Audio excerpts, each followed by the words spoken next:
कर रही है? मुझे इस वक्त इत्मीनान का इजहार मैं नहीं कर सकता कि हर चीज़ ठीक है, मगर ये है कि इसको पहले कदम आप लेना शुरू करें। बहुत सी चीज़ें इस वक्त आप मैंने मिसाल दी अभी कल की, और आप कह रहे हैं कि वो शरपसंद थे।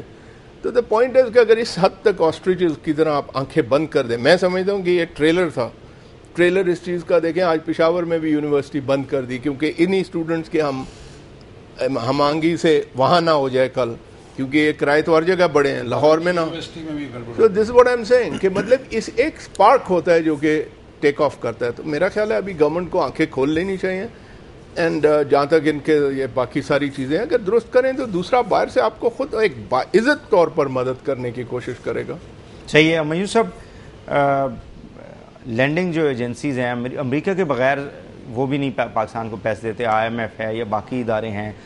तो आप समझते हैं कि इस तरह के मुज़ाकरात से पाकिस्तान को जो पैसों की ज़रूरत है और उसमें कंटिन्यूटी तसलसल आना चाहिए, वो आप समझते हैं कि जो हमें पैसों की ज़रूरत है वहीद खान, वो हमें बिल भेज के, इनवॉइस भेज के अमेरिका को चार्ज करके लेना चाहिए, कर्जा नहीं। ये हमारा अपना बिल है। आप खुदा के वास्ते इन लैंडिंग एजेंसीज और इस मुसीबत से निकले। बहुत हद तक हम जो आज फंसे हुए हैं इनकी वजह से फंसे। डू यू थिंक कैरी लूगर को दोबारा से रीनेगोशिएट करना चाहिए? बिल्कुल करना चाहिए। उसमें क्या, देखो यार, 1.5 बिलियन जी बेनजीर इनकम सपोर्ट प्रोग्राम का पैसा भी उसी में डाल दिया और से सारा पाकिस्तान तो खत्म हो गया। उसी का CSF का पैसा वो भी उसी में है, तो फिर देख क्या रहे हैं? गल सुन यार, बात ये है 1.5 बिलियन आपको साल का मिलता है इकोनॉमिक साइड में। 1.5 बिलियन से क्या होगा? आपका तो ट्रेड डेफिसिट इससे ज्यादा है। हाँ, ये सही कह रहे हैं, उसे बच बचा के तो उससे भी कम आता है। 700 मिलियन मिलता है। 700 मिलियन, लेकिन कुछ भी नहीं है, it is chicken feed.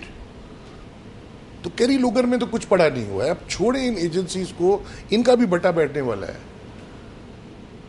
Forget all these people. आपने अब नए सुबह शाम पैदा करने हैं और उसका आपको ये मौका मिला हुआ है। घटक साहब की बातें सारी सही हैं कि जी आपके पास सब कुछ है, आइन भी है, ये भी है, वो भी है, ब्यूरोक्रेसी है, फलाना है। थियोरेटिकली ये बातें सारी सही है, मगर मुझे 2 बातें इसमें मैं, और फिर एक आखिरी बात करूं, ये कि आपको ये थ्योरी जो होती है ना, इसको रूलिंग क्लास के साथ मिलाना होता है।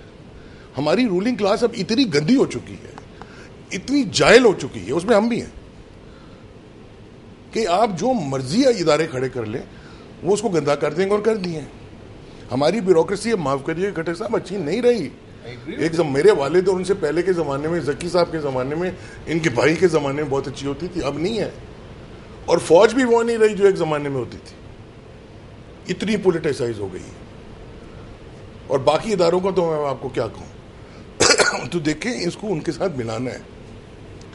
आखिरी बात जो मुझे खदशा है, एक तो आप कहते हैं ना स्टेबिलिटी रीजनल इंडिया के साथ, किस तरह यार, जब तक एक दफे अमेरिका को समझा दो कि जब तक कश्मीर का मसला हल नहीं होगा कोई स्टेबिलिटी नहीं। बिल्कुल, फॉरगेट, ये बाकी हाथ पैर मारना बंद करो। तो फिर उस लाइन पे आते ही नहीं है वो। नहीं, वो आना चाहिए ना हमें।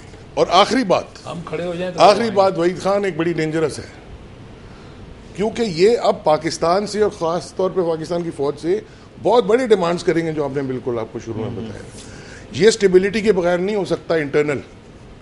अगर फौज ने कह दिया अमेरिका को यार ये तो सब हम करने को सही है, मगर आपने जो हमारे ऊपर जमहूरियत मुसलत की भी अपनी किस्म की, वो तो चल नहीं रही है।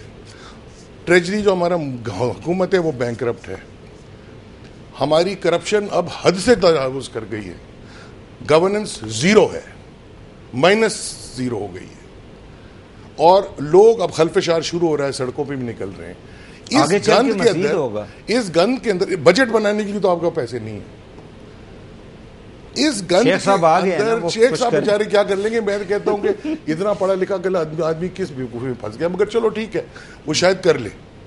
वो हमारा पेन शायद फोर्थ फाइनेंस मिनिस्टर, फोर्थ है, मगर देख लेना, शौकत तरीन भी कोई कम काबिल आदमी नहीं था, मगर उससे नहीं हुआ।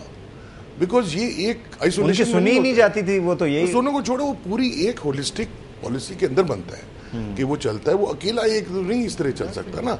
मुझे मैं बार बार कहता हूँ गठन में यही मैं कह रहा हूँ कि उनकी सुनी, वो अकेले बेचारे क्या कर सकते। तो अब आपका इस वक्त जिसको आप जमहूरियत कहते हैं ना, ये फिर खतरे में है। यही जो आज पिंडी इस्लामाबाद में हुआ, कराची में भी हुआ है। आपकी रेलवे ट्रैक बंद हुई है कराची से लाहौर तक। रायबेंड से लेके शायद कसूर की सड़क बंद हुई, एक और जगह भी लाहौर में बंद हुई है। मेरा मतलब है कि ये अगर फैल गया, मुझे याद है यूब खान के खिलाफ जब हुआ था मैं उस पहले जुलूस में था, पिंडी से शुरू हुआ था कस्टम्स के खिलाफ, और चलते चलते चलते 5 महीने में किधर पहुंच गया।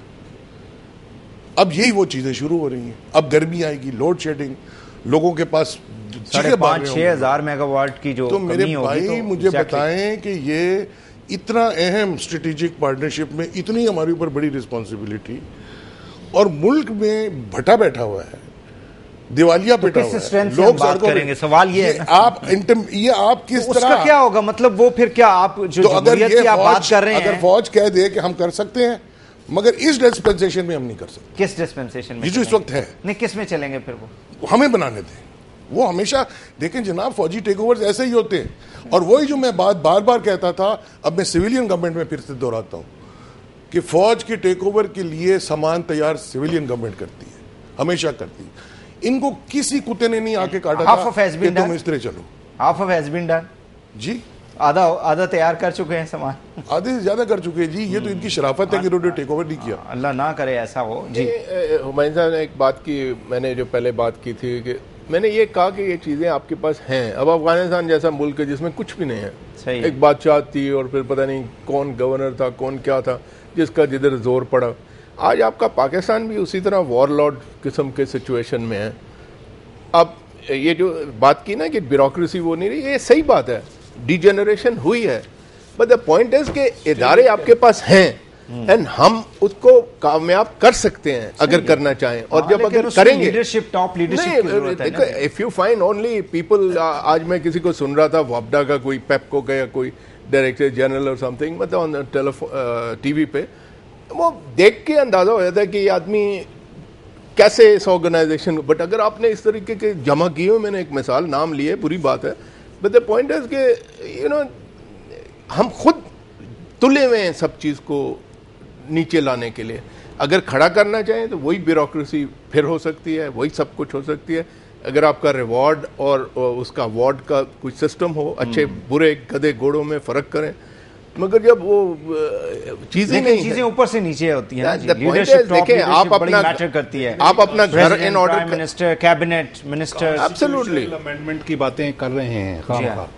फर्ज कीजिए कि पावर प्रेसिडेंट को से प्राइम मिनिस्टर को ट्रांसफर हो जाती है, हाँ जी, और पॉलिसीज यही रहती हैं, तो क्या फर्क पड़ेगा? सही बात है। पहली बात तो ये है कि अगर कॉन्स्टिट्यूशन में कुछ करना है तो जो प्रिंसिपल्स ऑफ पॉलिसी लिखे हुए हैं जो कि नॉन इम्प्लीमेंटेड हैं, उनको ऑपरेशनल करें, पॉलिसी बनाएं उनकी लाइन पर। उसमें सोशल जस्टिस भी लिखा हुआ है, बैकवर्ड एरियाज के बारे में भी लिखा हुआ है, ख्वातीन के बारे में भी, लेकिन विल नहीं है ना जी। विल एक्चुअली है सारा कुछ, बट विल की जरूरत है। बहुत शुक्रिया। कोई क्यों आके आपका घर ठीक कर। बिल्कुल सही बात है, बहुत शुक्रिया अकरम जकी साहब, हुमायूं गौर साहब, मसूद शरीफ खड़क साहब।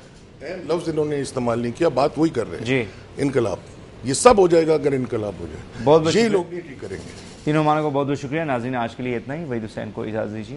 अल्लाह।